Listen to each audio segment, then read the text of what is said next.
Hindi raw ba ang sinabi ng Panginoong Jesucristo sa Juan 10:30 na ako at ang Ama ay iisa, ay nangangahulugang sila ay isa sa pagiging Diyos? Mga mahal na kaibigan, hindi po ang kahulugan nito ay isa sila sa pagka-Diyos. Hindi naman po sinabi ng Panginoong Jesucristo sa talatang ito na ako at ang Ama ay iisang Diyos.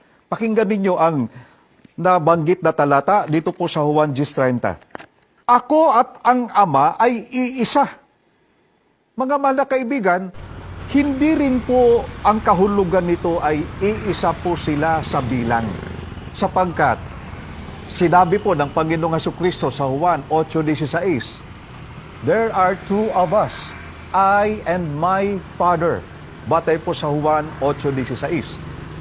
Ang pagpapakahulugan sa talatang Juan 10:30 na ang Ama at si Kristo ay isa sa pagiging Diyos ay maling pakahulugan sapagkat magkaiba po ang kanilang likas na kalagayan.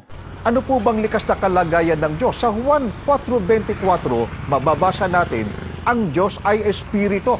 Samantalang, mababasa natin sa Juan 8:40 na pahayag mismo ng Panginoong Jesucristo na siya po ay tao.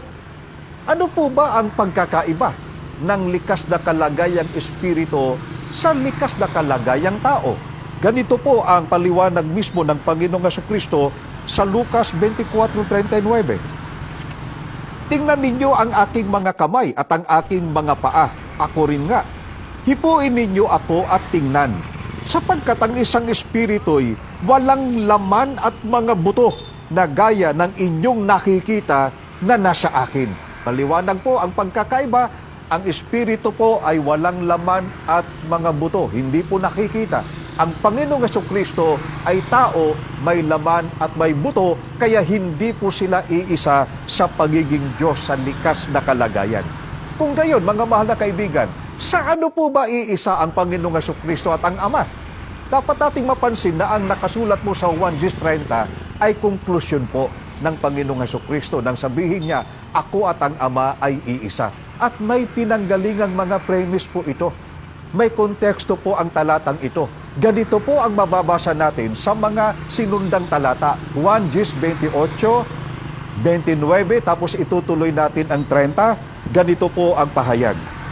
At sila'y binibigyan ko ng walang hanggang buhay, at kailanmay hindi sila malilipol, at hindi sila aagawin ng sinuman sa aking kamay. Ang aking Ama na sa kanila ay nagbigay sa akin ay lalong dakila kaysa lahat. At hindi sila maaagaw ni numan sa kamay ng Ama.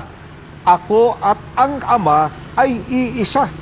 Kaya sa mga talatang ito, ipinaliliwanag po ng Panginoong Jesucristo na ang mga tupa o ang tunay na alagad ay inaalagaan niya at ipinagmamalasakit niya. Hindi sila maaagaw ng sinuman mula sa kanyang kamay. Hindi rin sila maaagaw ni numan mula sa kamay ng Ama. Kaya mga mahal na kaibigan, ang Ama at ang ating Panginoong Jesucristo ay iisa o nagkakaisa sa pag-aalaga at pagmamalasakit sa tupa. Hindi po iisa sa pagiging Diyos.